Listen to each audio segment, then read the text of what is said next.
الحمد لله الذي أرسل رسوله بالهدى ودين الحق ليظهره على الدين كله ولو كره الكافرون أشهد أن لا إله إلا الله وحده لا شريك له وأشهد أن محمدا عبده ورسوله اللهم صل وسلم وبارك على حبيبنا المصطفى سيدنا ومولانا محمد وعلى آله وصحبه أجمعين أما بعد. Tuan-tuan muslimin muslimat yang dirahmati Allah Subhanahu wa taala, alhamdulillah, setinggi-tinggi kesyukuran kita panjatkan kehadirat Allah Jalla wa Ala dengan perkenan limpah kurnia Allah. Malam ini kita dapat berjumpa lagi. Bulan lepas kita dah bincang bab yang kedua di bawah tajuk keistimewaan membaca Al-Quran dan pembacanya berbanding amalan yang lain. Dan kita simpulkan, pengarang kitab kita ni Al-Imam An-Nawawi simpulkan, dia kata pendapat yang sahih lagi terpilih serta dipegang oleh ulama yang menjadi rujukan manusia ialah membaca Al-Quran lebih baik daripada tasbih, tahlil dan zikir-zikir yang lain. Banyak sekali dalil yang menyatakan sedemikian. Wallahu alam.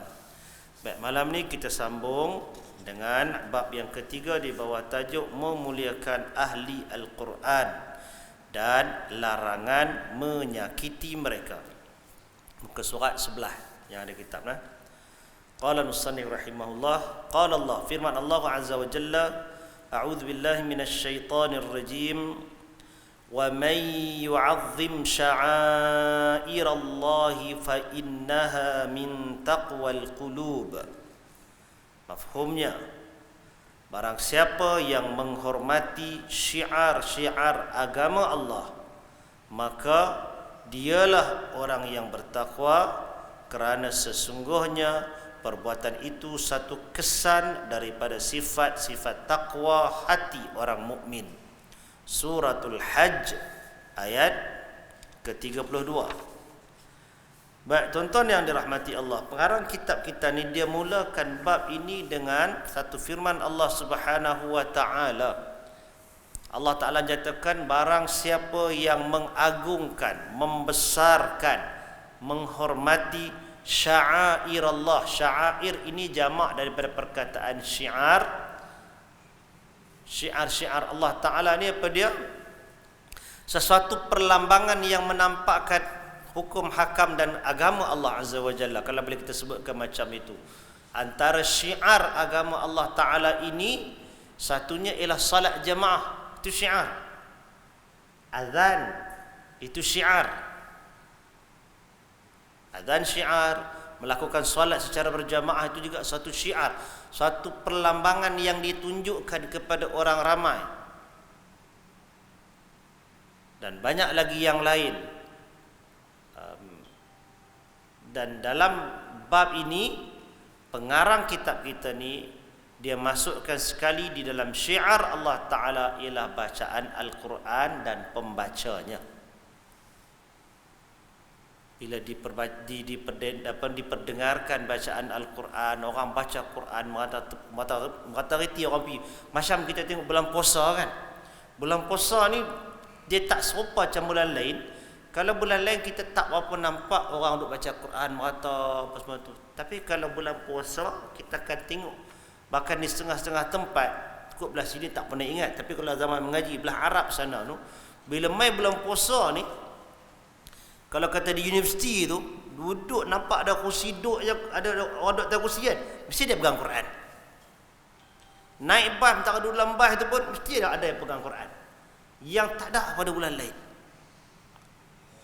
Itu antara kita katakan satu perlambangan, suatu syiar lah nak tunjukkan. Itu antara syiar yang diturunkan dan diberikan oleh Allah Ta'ala untuk kita tunjukkan kepada manusia. Inilah kehebatan agama Allah. Baik. Jadi dalam ayat ini yang dimaksudkan ialah barang siapa yang mengagungkan syiar-syiar agama Allah Ta'ala, sesungguhnya dia adalah orang yang bertakwa. selalu kita bicarakan tentang takwa.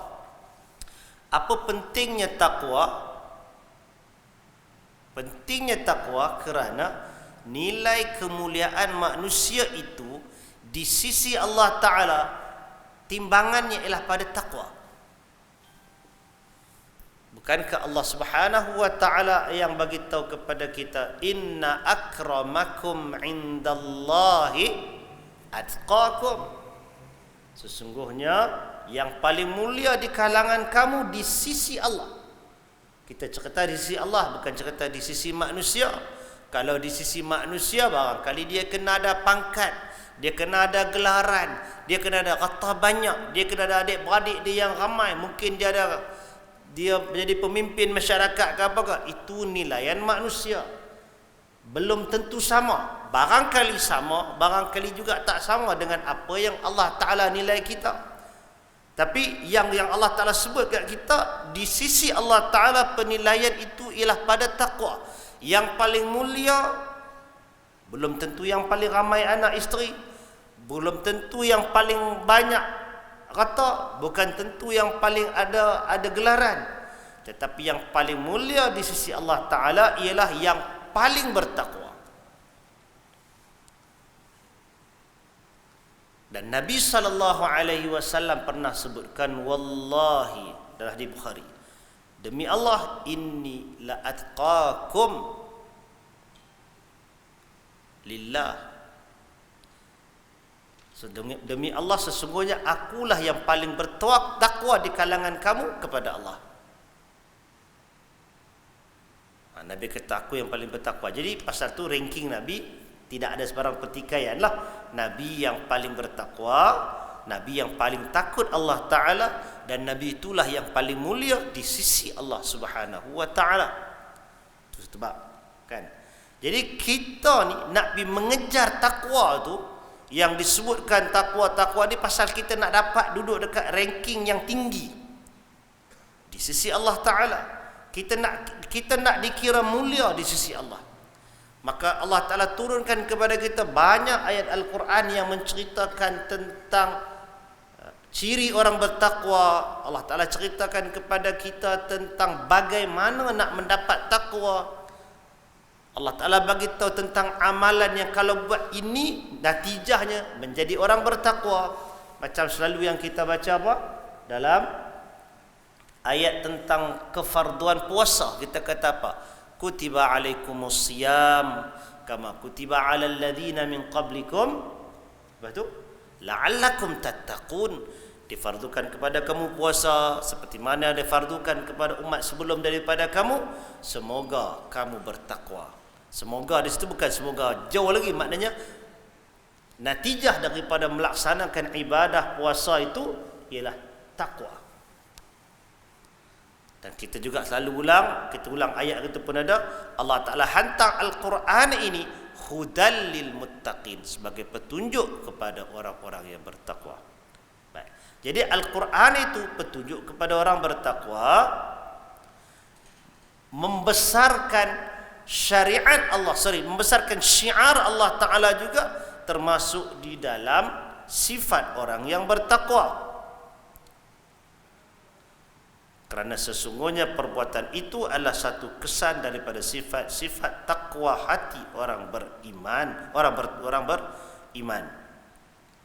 Jadi tuan-tuan yang dirahmati Allah, mengagung dan menghormati syiar agama Allah Ta'ala ini tanda orang itu ada takwa. Kalau kita senaraikan tadi, kita kata apa? Salat berjamaah, menghormati azan, menghormati, bahkan memakai pakaian menutup aurat dan menunjukkan akhlak yang mulia, itu juga syiar agama kan. Syiar, dia berbentuk syiar yang macam itu. Jadi siapa yang ada ciri dia menghormati, mengagungkan benda itu, menunjukkan dia termasuk di kalangan orang yang bertakwa.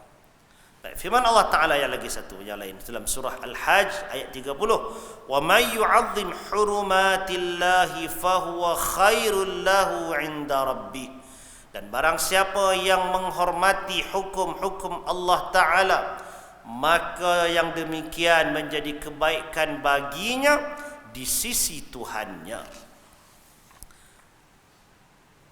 Ayat yang ni pula Allah Ta'ala sebutkan tentang orang yang menghormati batasan dan kehormatan hukum-hukum Allah. Siapa yang buat yang tu, itu adalah baik untuk dia di sisi Tuhannya. Barangkali di sisi pandangan manusia tak ada nilai apa-apa, barangkali pada pandangan majikan, pada pandangan ahli keluarga mungkin tak ada apa-apa, tapi di sisi Allah Ta'ala tindakan menghormati hukum hakam, menghormati kehormatan agama Allah Ta'ala, itu adalah benda yang baik untuk diri kita. Di sisi Allah Ta'ala, kalaupun kita mungkin tak dapat liputan media, tak ada siapa nak viral kehebatan kita, tak ada siapa yang nak upload gambar kita dalam Facebook, Instagram apa semua, yang tu tak ada penting apa. Yang penting ialah inda rabbih, di sisi Tuhannya, di sisi Tuhan kita Allah Ta'ala lah. Baik, nanti kita nak kaitkan antara dua ayat ni macam mana benda tu. Allah Ta'ala firmankan lagi, wakhfid janahaka lil mu'minin, artinya dan sebaliknya hendaklah engkau merendah diri kepada orang-orang beriman. Ini perintah, tuan-tuan. Wakhfid ini ialah fi'il amar, kata kerja suruh. Allah Ta'ala perintah kita, wakhfid janahaka, maksudnya rendahkanlah dirimu. Untuk siapa? Lil mu'minin, dengan orang yang beriman. Untuk orang beriman ni kita rendah diri, tawadhu'. Jangan sombong, jangan bongkak, jangan besar diri, jangan cakap juah, jangan keras kasar, jangan tak boleh bertoleransi. Itu bukan ciri orang yang merendah diri. Ciri orang yang merendah diri, dia bersedia mendengar, dia bersedia untuk berfikir, dia ada simpati. Itu ciri orang yang merendah diri. Jadi benda-benda tu semua dari sudut pemikiran ataupun nilai naluri manusia, nilai-nilai itu dah nilai yang baik. Naluri fitrah kita yang manusia ni biasa-biasa ni, dia boleh nilai benda tu benda baik, kan? Dan di sisi Allah Ta'ala itu suatu perintah sebenarnya. Kita kena merendah diri. Baik, apa kata dengan tajuk kita ni? Kita sama lain kita cerita tu. Baik, firman Allah Ta'ala lagi, walladzina yu'dzuna al-mu'minina wal-mu'minati bighairi maktasabu faqad ihtamalu buhtanan wa ithman mubina. Dan orang-orang yang mengganggu serta menyakiti orang-orang lelaki dan perempuan yang beriman dengan perkataan atau perbuatan yang tidak tepat, dengan suatu kesalahan yang dilakukan, maka sesungguhnya mereka telah memikul kesalahan menuduh secara dusta dan berbuat dosa yang amat nyata. Allah Subhanahu wa Ta'ala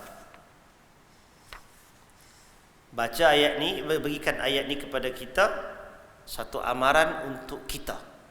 Bukan amaran ni bukan untuk lain, amaran ni untuk kita. Hak tadi perintah rendah diri itu untuk kita, yang ni pun untuk kita. Apa yang Allah Ta'ala ancam ni? Ini termasuklah ancaman walladzina yu'dzuna al-mu'minina wal mu'minat, sesiapa yang menyakiti orang beriman, lelaki dan perempuan. Bila intro dia yang ni tuan-tuan, kita tak boleh ambil mudah. Ada orang dia fikir tak apa kot buat orang ni, tak apa kot menyakiti orang lain, tak apa kot kita troll orang ni bagi sakit. Kan troll atau troll kan? Dalam Facebook, dalam post semua kita duk troll, kita duk menganjing kawan tu, kita duk kata benda yang, dan biasanya yang troll ni, dia akan troll, dia akan pergi kecam, dia akan pergi kata lebih daripada apa yang kawan tu buat. Ada ketikanya ada satu orang tu dia buat kesalahan, barangkali dia buat kesalahan, takat tu je. Tapi hak mai troll menderu mai kemudian yang ramai-ramai masuk dalam Facebook apa semua ni, dia punya kecaman, dia punya kutukan, dia punya caci maki, dia punya sindiran lebih daripada apa yang orang tu buat kesalahan. Benda tu banyak kan. Dan tuan-tuan jangan sangka benda tu habis macam tu saja. Allah Ta'ala cerita dah kat kita benda ni. Bila kita menyakiti orang beriman, tak kira lah siapa pun sebenarnya. Orang tu kita suka ke, orang tu kita tak suka ke, orang tu kita ada dendam peribadi dengan dia ke. Kadang-kadang ada orang dia dendam peribadi tau. Dia pernah satu ketika dukuk dia berdendam kau ni, apa saja yang keluar pada kau tu dia tibai. Dia tak kira dah betul salah. Itu perangai jahiliah. Jadi dia akan troll, dia akan sindir, dia akan kata. Dan kadang-kadang tu sampai ke tahap macam budak-budak bergaduh ada. Kan kalau orang budak-budak kan, kalau tengok budak-budak zaman kita dulu kan, bila budak bila bergaduh, kok salah cakap sikit pun hak salah cakap tu orang ejek kan. Hak salah cakap tu dia ejek dah, ejek hak tu ejek nama pak pula, ejek nama mak pula. Ejek pula yang nu. Kona pula yang ni. Kalau zaman budak-budak dulu kita kan suka ejek nama kan, nama kita tu kan. Nama tu lagi orang boleh pusing. Agak-agak nak bagi mengutuk kita kena. Perangai daripada kecil bawa tua kadang-kadang benda tu. Nama orang elok kita pergi kata macam-macam. Kita pergi tukar nama dia benda lain. Mungkin kita tak perasan tau. Mungkin kita tak perasan. Tapi barangkali kebiasaan yang dibuat zaman masa kecil, dia menyebabkan terbentuk jiwa tu, mudah kita buat macam tu. Mudah pergi mengutuk orang, mudah pergi kata nama orang kan. Kalau selalunya benda-benda macam ini berlaku dalam kes politik lah. Kita beza pandangan politik dengan orang ke apa ke, tapi tetap suka kat dia, gelaran apa-apa macam-macam kita buat keluar. Tuan-tuan yang dirahmati Allah, ayat ini umum. Jadi yang tu pun termasuk juga selain daripada apa yang nak dimaksudkan oleh pengarang kitab kita ni. Orang yang menyakiti. Menyakiti ni bukan dengan kita pergi tampang, bukan setakat yang tu. Bukan kita pergi kata nak pergi tikam ke, bukan sekadar kita pergi punggai batu ke, itu sakitlah juga. Mencederakan itu sakit juga. Tapi menyakiti jiwa dan perasaan dengan kata-kata, dengan ucapan. Lah ni mungkin dengan ucapan dan kata-kata dia orang tak apa nak dengar sangat tak, ataupun mungkin tak kata, tapi dengan tulisan di Facebook. Duduk di luar tu macam malaikat, cakap lembut, tertib, terenim, sembang orang. Bila dia start nak buka Facebook dia, nampak dia punya keyboard handphone ni hilang, bertukar watak terus, keluar tanduk. Semua caci maki, huduh kata kat orang semua masuk. Bukan takat yang tu, kita pergi spin perkataan kat orang tu pula. Kita pergi sambung cerita yang tak kena, kita pergi cari bukti yang tak betul, pergi bagi lengkap cerita burung. Tentu tuan badan yang kena tu takkan dia tak rasa sakit. Dia rasa sakit kan, sakit hati. Macam tuan-tuan pun orang kata, kalau benda yang kita buat salah tu pun orang kecam kita lebih-lebih pun kita sakit hati. Betul tak? Yalah, kita buat salah kan tu, tapi orang pergi kata itu pun kita dah rasa. Apatah lagi kalau benda kita tak buat orang pergi kata, lagi sakit hati kan. Itu yang ayat ni sebut, ialah bi ghairi maktasabu, mana lebih daripada apa yang orang tu buat. Kalaupun dia buat salah yang orang pergi kata tu menyakitkan hati dan perasaan dia lebih daripada kesalahan yang dia buat, maknanya melampaui daripada batas yang ada. Dia mungkin salah dalam satu bab, kita pergi korek, pergi kata benda yang macam-macam lagi kat dia. Habis teruk perangai manusia ni, kadang-kadang dia akan mula main dengan apa istilah dia panggil, body shaming kan. Hidung kawan tu pun nak kena ulah, telinga kawan nak kena ulah, badan pun nak kena ulah, rambut nak kena ulah, pakai tudung tak pakai tudung pun depa kata, isteri dia pun kita pun tibai sama, anak bini pun kita tibai sama. Ayat ni tuan-tuan, kok lupa, kita lupa baca kot. Malam ni kita jumpa lah ayat ni no.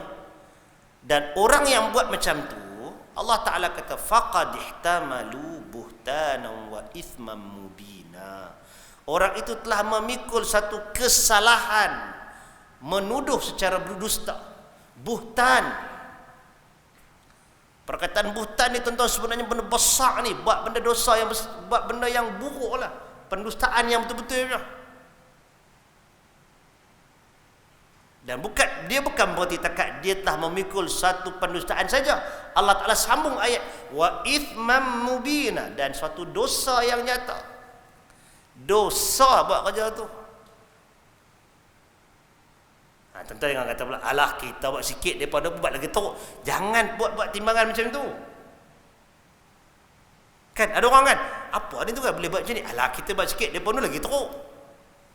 Main ayat mereka tu lagi teruk sampai sudah, kita tak elok tuan-tuan. Duk banding dengan orang yang teruk, memang tak boleh lah. Kita bila orang tegur kita, bila orang bagi nasihat, pedih ke tak pedih ke, memang kena telan. Jangan kita dia pun perangai teruk gak, pandangan dia kita bagi. Tak sama, tak boleh lah macam tu kan. Kawan tu dah buat silap, kita buat silap, kata kat dia lebih daripada apa yang dia silap, kita lagi teruk lah. Itu dipanggil orang yang melampaui batas. Yang Allah Ta'ala kata, Allah tak menyukai al-mu'tadin, orang yang melampaui batas. Dia menjadi satu akhlak tuan-tuan. Bila orang buat salah dengan kita ada dua pilihan. Pertama, ini kita nak relate dengan menyakitkan hati orang beriman ni kan. Pasal kadang-kadang perbuatan yang kita buat tu ialah hasil reaksi. Kita react. React tu kalau dia buat dengan kita, ada disiplin dia. Iaitu kalau dia penaya kita, dia buat kejahatan dengan kita ada dua pilihan yang syarak bagi. Yang pertama ialah memaafkan. That's very ideal lah. Dengan kita manusia biasa ni, nak maafkan tu, ada yang kata aku maafkan kamu. Maaf boleh, tapi lupa tak? Kan? Itu yang keluar lagu aku maafkan kamu, tolong jangan sebut nama aku tu kan. Maknanya habis dah tu soal apa dah. Itu pun kira okey dah tu. Kalau dia boleh maafkan, boleh buat lupa dan boleh mengelokkan, itu kita kata darjat paling tinggi lah. Itu memang hebat lah. Ataupun kalau dia boleh maafkan tapi hati tu terluka juga, cukuplah takat tu, hamba buat kejahatan, aku buat kerja aku, kita tak nak kena mengenal. Itu pun tak apa dah. Dan pilihan yang berikut, agama bagi kat kita ialah balas balik. Ada peruntukan tu untuk kita balas balik. Fa'aqibu bimithli ma uqibtum bih. Quran kata balas balik seperti mana yang engkau kena. Jadi memang ada peruntukan syarak untuk kita balas balik. Cuma Quran juga bagi tahu jangan melebihi daripada batas balasan yang sepatutnya.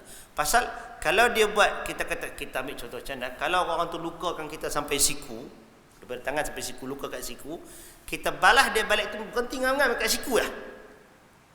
Kurang sikit tak apa.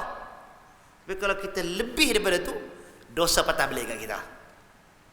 Faham kan? Jadi kerana itu pilihan untuk membalas dendam ini dia perlu berhati-hati.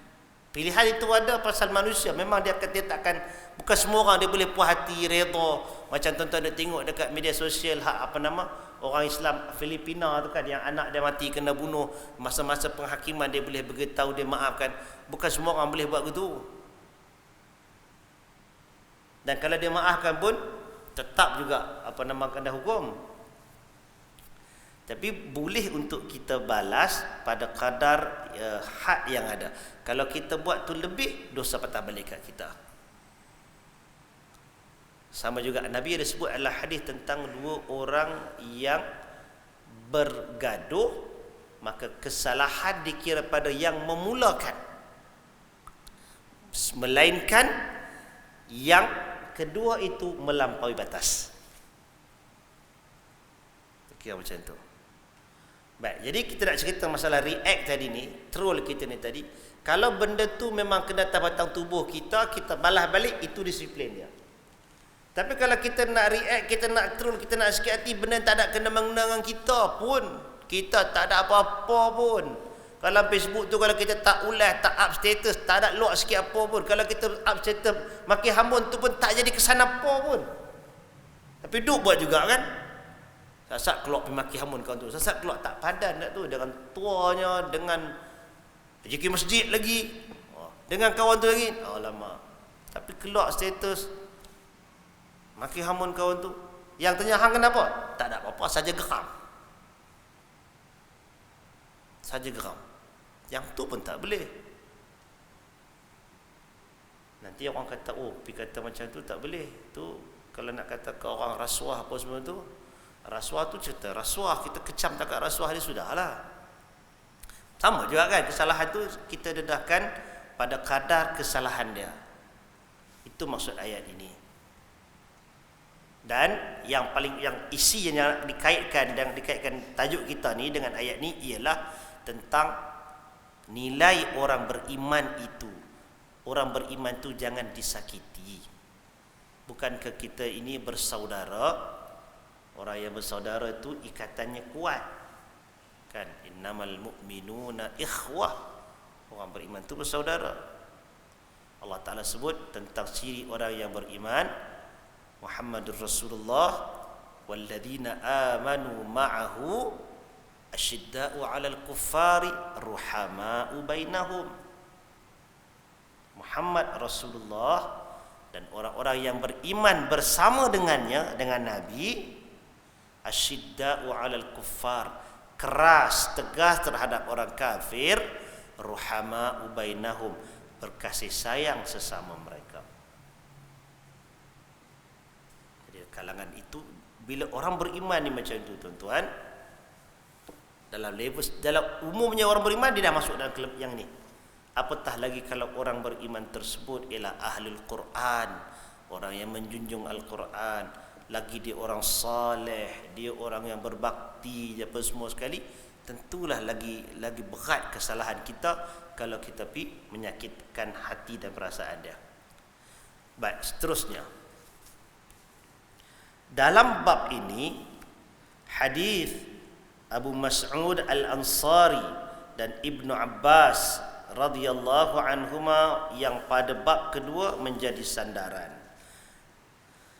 Diriwayatkan daripada Abu Musa Al-Asy'ari radhiyallahu anhu, beliau berkata, Rasulullah sallallahu alaihi wasallam bersabda, "Inna min ijlalillahi ta'ala ikrama dzsyaibatil muslim wa hamilil qur'ani ghairil ghali fihi wal jafi anhu wa ikrama dis-sultanil muqsit."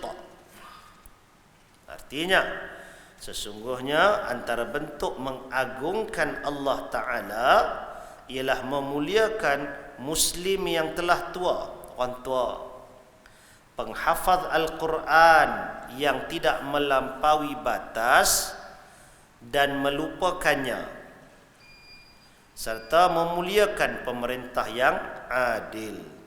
Baik, pengarang kita Darta Kaki ni kata tidak menyatakan sesuatu yang tidak disebut Al-Quran, mengambil hanya bahagian yang menepati hawa nafsu dan sebagainya. Baik, hadis ini menjelaskan maksud ayat-ayat Al-Quran yang kita bacakan di awal-awal tadi, mengagungkan syiar Allah Ta'ala.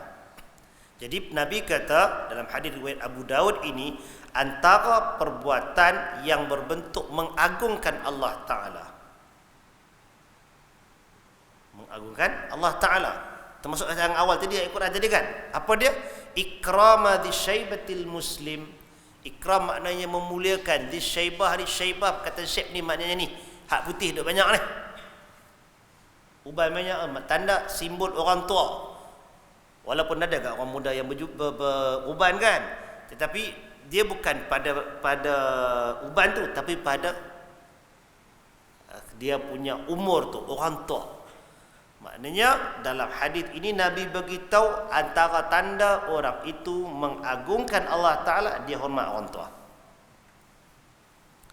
Hormat orang tua ni tuan-tuan tu jadi masalah besar kita. Kalau duduk berdepan berdua berlani kan, kita main fizikal kita macam ni, kita tahu, kita nampak lah orang tua bolehlah nak bersembang.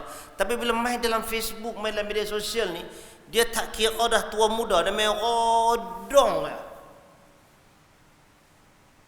Hak budak kanyak lagi yang mengaji tak habis lagi, baru kenal kitab 2 3. Orang kata masa dalam lagu dia kata baru ke usrah 1 2 dia pergi sangah mai ke atas tu. Pergi kata sampai ke orang tua tak ada heran langsung. Jadi benda-benda yang macam ni sebenarnya tuan-tuan adalah krisis nilai. Berat sebenarnya krisis nilai, krisis adab, krisis akhlak orang Islam. Sebenarnya sangat berat. Tambah bila ada saluran-saluran sosial yang macam itu, kita dah tak pandang kiri kanan dah. Dah tak tengok, tak kira dah tua muda. Bagi dah. Kita lupa tentang yang Nabi kata, mengagungkan Allah Ta'ala dia dengan salah satu tandanya hormat orang tua. Habis itu kalau dia buat salah, kita tegur. Hak tu masuk tajuk amar ma'ruf nahi mungkar. Itu masuk tajuk nasihat. Tetapi perlu dikawal. Pasal tu Quran kata untuk bil hikmah kan, dengan bijaksana. Teguran mesti diberikan. Habaq mesti dia beritahu. Barangkali perkataan tu perlu tegas, ya kena tegas, tapi jangan perkataan yang kurang ajar. Dalam Facebook tu dia tak ada bagi tegas, dia bagi kurang ajar terus. Tuan-tuan, bukan semua orang boleh duduk main masjid, main mengaji macam ni, kenal apa Quran, kenal apa sunnah Nabi. Orang ramai yang tak tahu. Jangan heran bila ada ustaz mana pakai serban pergi kata Nabi pergi belah kanan, Tok Guruku pergi belah kiri, aku ikut Tok Guru belah kiri. Jangan heran, ramai yang akan percaya ikut itu. Dia kan boleh fikir apa? Nak kena cari punat tang mana nak bagi betul cara fikir ni. Kita kata simple, takkan tak boleh fikir? Dah, memang ramai tak boleh fikir. Ramai yang jahil. Tuan-tuan tak apalah, sebagian tu memang daripada muda kenal dengan masjid, daripada masjid ni masjid lama sampai jadi masjid yang baru dengan kapet elok apa semua. Saban minggu ada kuliah, ustaz-ustaz duk mengajak terang Quran, terang hadis. Sebahagian tu mungkin khatam dah Sahih Bukhari apa semua, mungkin ada. Orang lain nama Imam Bukhari tu pun dia tak biasa dengar. Wahabi mana Imam Bukhari tu pun dia tak tahu. Tak tahu. Jadi bila kita masuk komen dalam Facebook tu, kerana pasal geram kan, pasal geram. Bila geram tu kita tak ada nilai, tak ada niat nak explain dah. Kita pergi taruh terus ya. Tu ya. Geram macam pasal.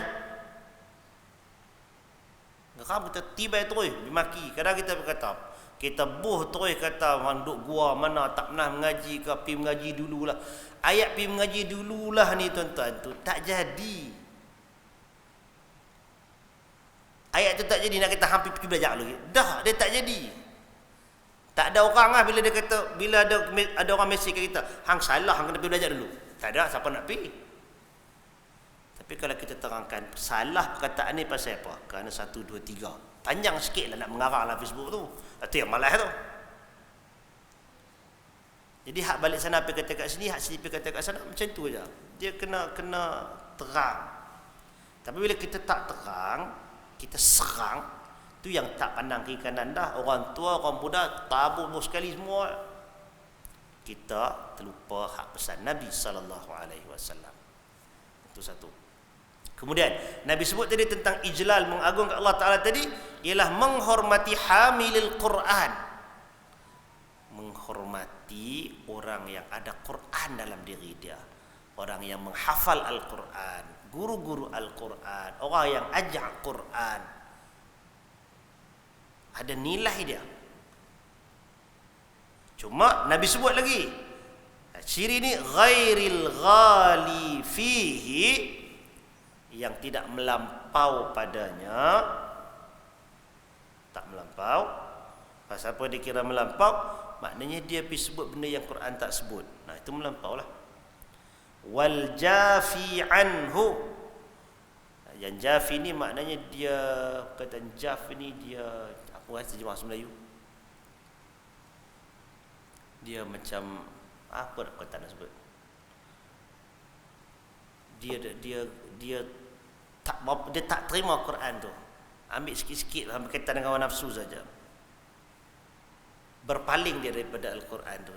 Maknanya terima cakap mana yang dia mau. Lebih kurang macam itulah. Maknanya nak sebutnya ialah kita diminta untuk menghormati orang-orang yang hafal Al-Quran. Tapi kalau orang yang hafal Quran tu gelong, bukan gelong pun, maknanya dia menyalahgunakan Al-Quran itu untuk benda-benda merepek, benda-benda mengarut, tu dia tak termasuklah dalam benda yang diperintahkan ni. Orang kata, ada ke Ustaz? Ada. Hafal Quran saja, tapi Quran tu dia buat apa? Habuan buat Al-Quran tu hanya dia buat jadi alat untuk dia jual obat dia, jampi serapah dia. Duk pi reka jampi-jampi guna ayat Quran hak tak ada kena mengena dengan maksud pun ada. Kan? Ramai yang ada Al-Quran dan dia pulah Al-Quran itu ikut kehendak dia saja pun ada. Jadi orang yang macam itu dia tak termasuk dengan yang Nabi perintahkan kita buat. Itu golongan yang kedua. Golongan yang ketiga, Nabi kata wa ikramadis sultanil muqsit, menghormati orang yang ada kuasa dan dia adil. Menghormati pemerintah yang adil. Baik, hadis ini kata An-Nawawi ialah hadis yang hasan. Baik, jadi itu huraian terhadap ayat-ayat Al-Quran tadi ini, sebahagiannya di sini. Baik, seterusnya. Aisyah radhiyallahu anha meriwayatkan dengan berkata, amarana Rasulullah sallallahu alaihi wasallam an nunzilan nasa manazilahum. Artinya Rasulullah sallallahu alaihi wasallam memerintahkan kami meletakkan manusia pada kedudukan mereka. Apa maksud dia? Maknanya berikan hak setiap orang tu pada tempat dia. Perintah Nabi, kata Aisyah, dia kata untuk kami letakkan manusia pada tempatnya. Kalau dia ini ialah orang alim, dia orang yang faqih agama, berikan penghormatan atas keilmuan dan kefaqihan dia terhadap agama. Kalau dia orang tua, berikan penghormatan dia sebagai orang tua. Kalau dia kanak-kanak yang perlukan bimbingan, berikan, letakkan dia pada kedudukan dia kanak-kanak. Dia orang muda lagi, dia perlukan bimbingan. Jangan calon-calon kita letak tentu hala. Yang hina kita muliakan, yang mulia kita hinakan. Tak boleh. Nabi suruh kita letak orang tu pada tempatnya. Pasal itu kalau kita tengok Nabi SAW bila surat dihantar kepada Maharaja Rom, Nabi gunakan perkataan ila azimir Rom, kepada pembesar Rom. Azim ni agung lah, pembesar, orang yang paling hebat. Nabi tetap guna istilah kepada azimir Rom, pembesar Rom. Pasal surat tu ialah surat dakwah, bagikan kedudukan dia di situ. Nabi juga sebut dalam peristiwa pembukaan kota Makkah kan, Nabi kata khiyarukum fil jahiliyah khiyarukum fil Islam idza faqihu. Orang-orang yang baik, yang terbaik di kalangan kamu masa jahiliyah, maknanya orang yang dihormati apa semua, bila dia masuk Islam, status dia zaman tu tak dibuang sekiranya dia orang yang faham. Maknanya kalau dia pemimpin masyarakat masa dia jahiliyah, bila dia sedar, dia kembali kepada jalan pangkal jalan, kita hormat. Ini adalah pemimpin masyarakat. Ini pasal tu ada ruang-ruang untuk penghormatan. Walaupun dari sudut di sisi manusia, di sisi Allah Ta'ala, yang kita kata tadi, kemuliaan itu pada takwa kan. Barangkali orang yang kita greet, orang yang kita bagi sebutkan introduction kita, sebut protokol nama dia panjang berjela tu, kita hormat dia tu di dunia. Di sisi Allah Ta'ala barangkali kita lagi mulia daripada dia, ataupun orang lain di bawah tu lagi mulia daripada yang atas pentas.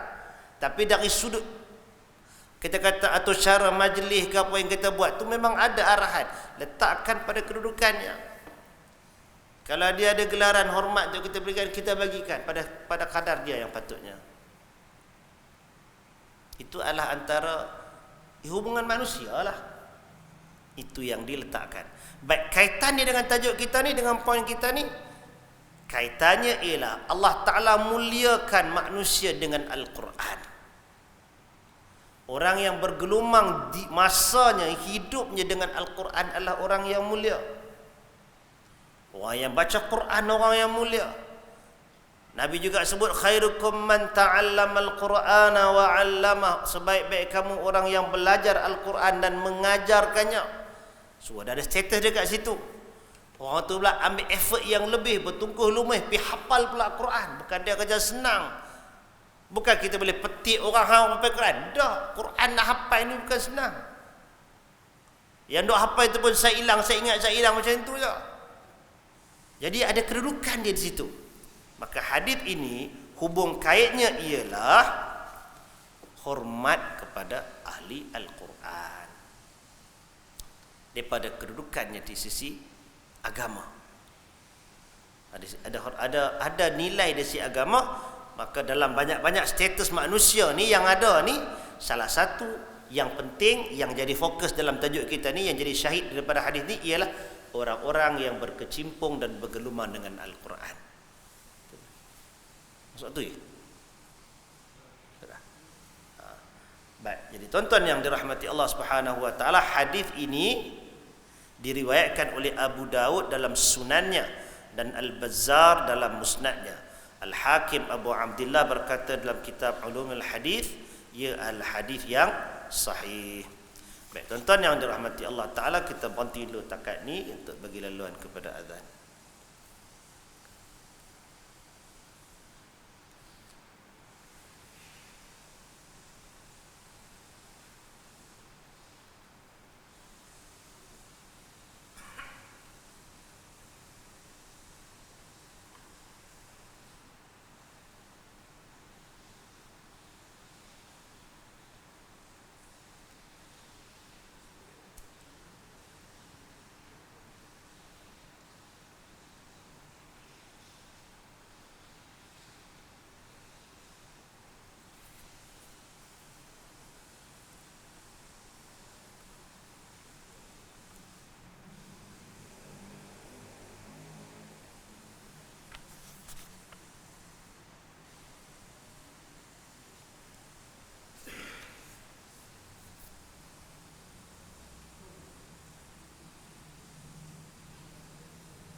Baik, tuan-tuan yang dirahmati Allah. Seterusnya, Jabir bin Abdullah radhiyallahu anhu meriwayatkan, an-nabiy sallallahu alaihi wasallam kana yajma'u baina ar-rajulaini min qatla Uhud, thumma yaqul ayyuhuma aktharu akhdhan lil-Qur'an, fa in ushira ila ahadihima qaddamahu fil lahad. Rawahu al-Bukhari. Artinya, Nabi sallallahu alaihi wasallam menghimpunkan 2 jenazah orang yang syahid dalam perang Uhud. Kemudian bertanya, siapa yang lebih banyak menghafaz Al-Quran antara kedua-duanya? Apabila ditunjukkan kepada salah seorang daripada mereka, baginda mendahulukannya untuk dimasukkan ke liang lahat. Hadis ini tuan-tuan cerita tentang sahabat Nabi. Dia kata pak dia dan pak nakan dia mati. Kalau hadis tak salah macam tu. Dua-duanya mati syahid dan kedua-duanya ini dikebumikan dalam satu lahat. Jadi ini antara dalil hadis yang menunjukkan boleh untuk mengkebumikan jenazah lebih daripada seorang dalam satu lahat. Bukan mesti buat. Tapi barangkali dengan keterhadan tanah, mungkin tenaga tak cukup nak pergi korek apa semua, satu lahat, satu liang, 2 orang sekali. Bolehlah buat macam tu, tapi bukan syarat. Yang jadi tempat kita ni, orang kita kadang-kadang na'udzubillah meninggal, 5 orang meninggal. 5 orang meninggal sekaligus, semua dikebumikan dalam satu liang. Dia jadi satu trend. Kalau atas dasar maslahat, senang sekali korek, dia pun satu family pergi letak sekali, tak apalah. Tapi kalau nak anggap bila satu family mati mesti kena letak satu tiang, tu tak betul cara fikir tu. Asing-asing pun tak apa. Seorang nak kebumi kat belah sini, seorang kebumi belah seberang pun tak ada apa. Dia lebih kepada teknikal lah benda tu. Jadi benda macam tu tuan-tuan nak kena asingkan. Jangan anggap mesti bila mati satu keluarga boh semua sekali satu liang. Jadi satu tajuk berita pula dikebumikan satu liang, ataupun kecuali yang ni. Jadi sedih macam satu tu dia terlepas, macam dia tak jumpa dah ke alam barzah ni, tak jumpa dah. Kalau yang satu liang tu pun bukan sama dia punya nasib. Kan? Dia fikir yang dua satu liang tu belum tentu sama nasib dia. Seorang pergi ke sana, seorang pergi ke sini, amal masing-masing. Cuma ialah perasaan manusia kan, nak bos sekali senang, kalau nak berziarah sekali harum ziarah. Tak apalah, tu benda-benda as long as ada dalil yang menunjukkan boleh lebih daripada seorang, kita kira bolehlah.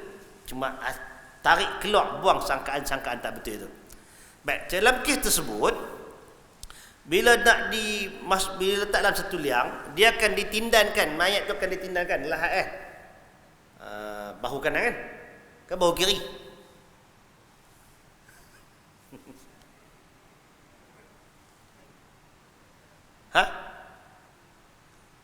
Menghadap depan lah kan? Yang menghadap depan, jangan bahu kanan pula, menghadap depan. Begitu bila lahat dia itu, mayat tu akan tertolak ke dalam tu, muka menghadap ke dinding tu. Bila letak kat situ, yang kedua akan letak di belakang dan seterusnya. Dia akan tindak ramai-ramai macam tu berturut-turut. Yang depan sekali tu makna dia yang depan sekali menghadap kiblat lah kan? Hak tu pun Nabi kira. Antara dua orang ni yang mana Nabi kata lagi banyak baca Quran? Dia kata hak ni. Letak di depan, hak soal lagi belakang. Sampai ke liang lahat, position di liang lahat tu Nabi ambil kira. Sama ada di akhirat nanti yang di belakang lebih mulia dari yang di depan, atau yang di depan lebih mulia daripada yang di belakang, itu urusan Allah Ta'ala. Tetapi penghormatan duduk sampai ke dalam liang lahat tu diberikan kepada orang yang menghafal Al-Quran. Jadi kalau orang nak madah mati, dia dah mati ya. Sekalipun dah mati, tetap diberikan penghormatan. Apatah lagi kalau dia masih hidup, ada dia punya penghormatan.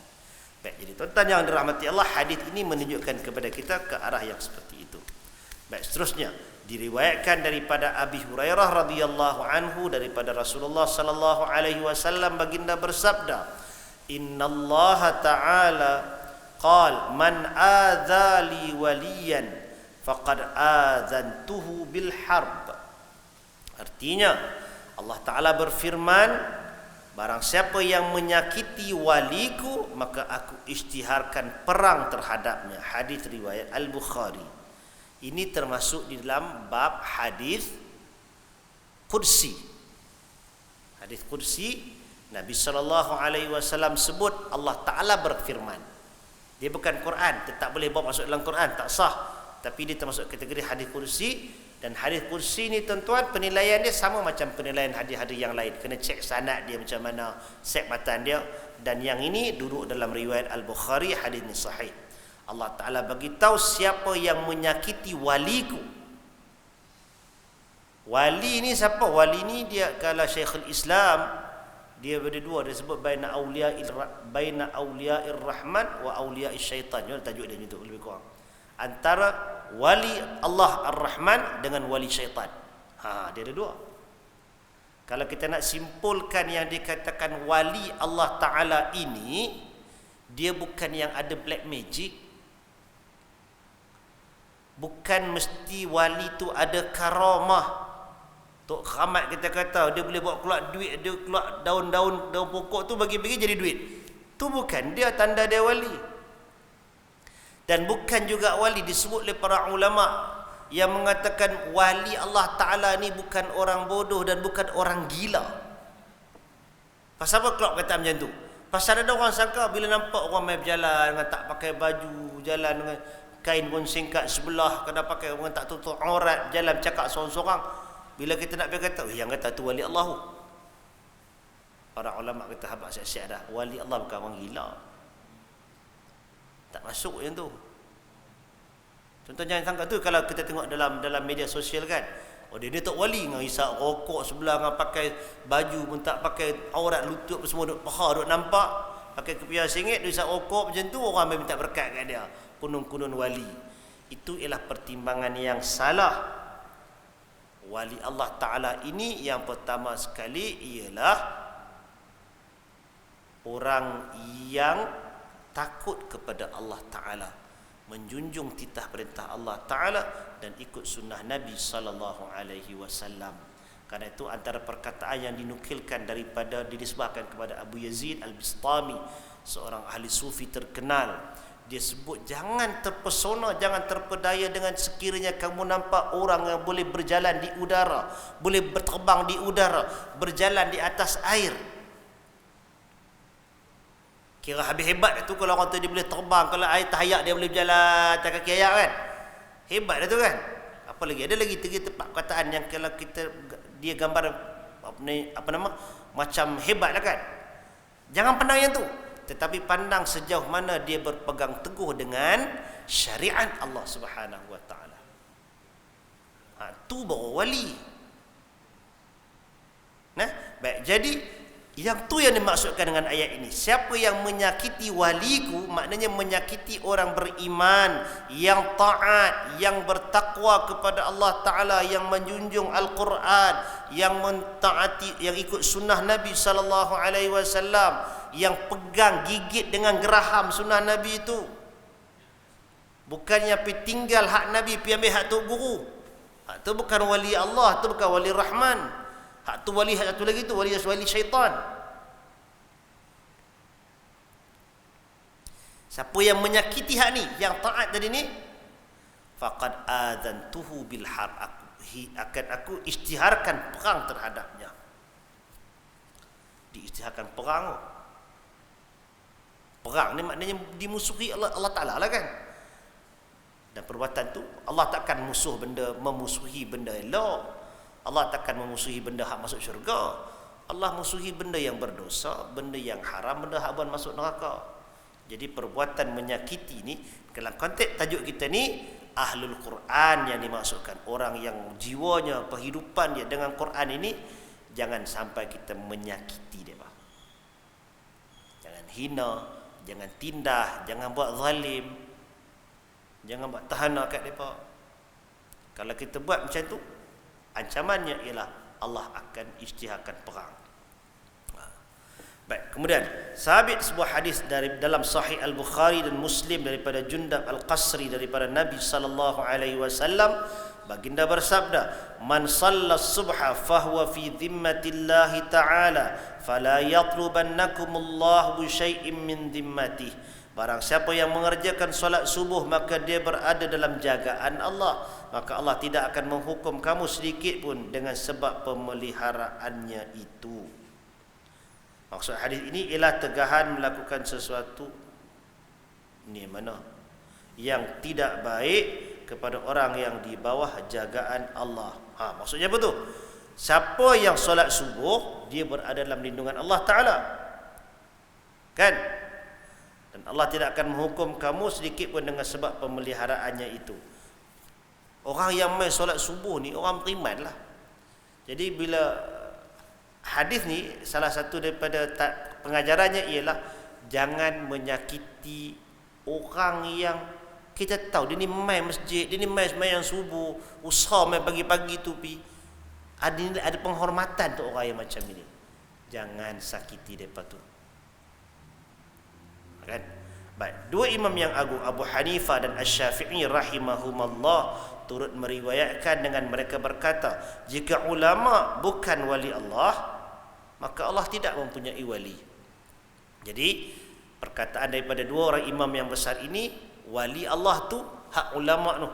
Ulama warasatul anbiya, ulama pewaris nabi yang bertakwa kepada Allah Taala dan yang membantu agamanya, itulah wali Allah Taala. Kalau apa kata hak tu bukan wali, kira macam tak ada wali lah Allah Taala ni. Macam tu. Al-Hafidh Abdul Qasim Ibn Asakir rahimahullah berkata, ketahuilah bahawa wahai saudaraku, semoga Allah memberi petunjuk kepadamu ke arah redanya dan menjadikan kita termasuk dari kalangan orang yang takut dan bertakwa kepadanya dengan sebenarnya. Sesungguhnya daging ulama adalah beracun dan kebiasaan Allah untuk menyingkap tabir orang yang mencela mereka itu merupakan suatu perkara yang dimaklumi. Maknanya jangan pergi hina, jangan pergi kutuk ulama. Ulama dah kata yang betul lah, ulama bukan ulak dalam semak, bukan ulama yang menjual agamanya, bukan ulama yang khianat, tak. Tapi ulama yang betul-betul ulama, maksudnya jangan takutlah daripada mencela dan mengutuk, memaki hamba orang ni, kerana menjadi Allah Ta'ala akan menyingkap tabir orang yang mencela tu. Allah akan bagi balasan kepada orang yang mengutuk dan mencela ni. Tu kita nak kena hati-hati. Kan kadang-kadang dalam media sosial ni kita sampai tak pandang orang dah. Kita bimbang. Tak, kalau benda tu salah pada fikiran kita, habaq tak salah tu. Tapi untuk lebih daripada hak dengan maki hamun, dengan sindiak, dengan pikata, tambah kalau yang jahat, yang dia jenis troll, ada gambar kan. Elok kawan tu manusia, kita bawa gambar binatang kat dia. Habis-habis buruk pergi gambar babi, kepala babi pergi duduk kat muka manusia. Kalau dia bukan ulama pun, dia orang biasa pun berdosa, kita buat macam tu, apatah lagi kalau dia ulama. Kalau dia orang manusia biasa, orang beriman biasa pun, ada hadis yang Nabi larang tadi kan. Apatah lagi kalau dia ulama, kalau dia orang saleh, kalau dia orang yang buat kebaikan, kita pergi bubuh troll dia, pergi bubuh gambar dia, kita pergi ejek dia. Dah ataupun bila orang kita kata saya tak buat, dah kita tak buat, kita pergi sebar pula ke orang. Galaklah kita pergi sebar. Tu pun dosa juga. Kena ingat yang ni. Jadi barang siapa yang mengaibkan ulama dengan ucapan lidahnya, Allah Ta'ala akan menimpakan bala ke atasnya dengan mematikan hatinya sebelum dia meninggal dunia. Firman Allah, "Falyahdharil ladzina yukhalifuna an amrihi an tusibahum fitnah aw yusibahum adzabun alim." Surah An-Nur ayat 63. Oleh itu, hendaklah mereka yang mengingkari perintahnya beringat serta berjaga-jaga, jangan mereka ditimpa bala bencana atau ditimpa azab seksa yang tidak terperi sakitnya. Baik, tuan-tuan yang dirahmati Allah, cukup kita sekadar ini. Mudah-mudahan Allah Ta'ala berikan pengampunan kepada kita dan bagi petunjuk atas jalan yang benar. Wallahu Ta'ala a'lam. Habis. Assalamualaikum warahmatullahi wabarakatuh.